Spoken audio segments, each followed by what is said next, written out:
Hi guys, good morning. Welcome back sa aking FB page. It's me again, Simpleng Bisaya. So karon guys, mulakaw day ko guys. Kay mo pait kog tambal ni mama kay wala na tambal si mama. So na di mi diri agi kay manglaktod ra mi ni kuya. Kasagaran jud guys mo adto miklungsod manglaktod ra jud mi ni kuya. Dili mitig agig highway. So mao din mo agi anan guys. Ang among lindot niya kalsada charot. Bitaw dili man ta pud mi ani nga diri nga side manglaktod adto unta gudlod unta mispikas. Ang problema lang kay walay hanging bridge dito diyan nagsapatos man ko guys, mabasa man ang sapatos.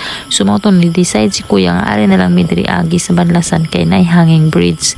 So first time po din na akong agi diri guys kay wala pa jud ko kaagi anhi din hisukad.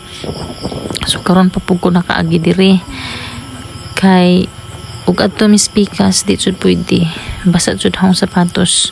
So mao din ang hanging bridge diri guys sa banlasan Trinidad Bohol.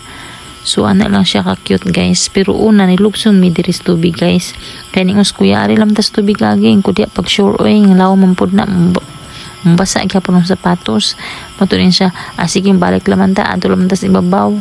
Syempre no ni anhi gud ta kay arita sa hanging bridge sa agyo sa ilugsong ka ring tubig ay ana malisod. So musaka mi balik guys kay naa man diri agianan padung sa hanging bridge.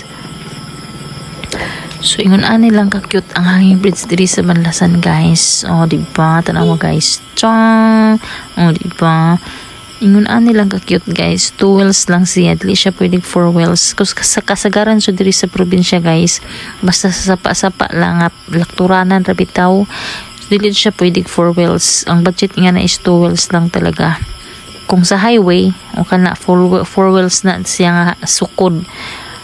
So more to siya guys. Thank you for watching guys. Bye. Ingat. God bless.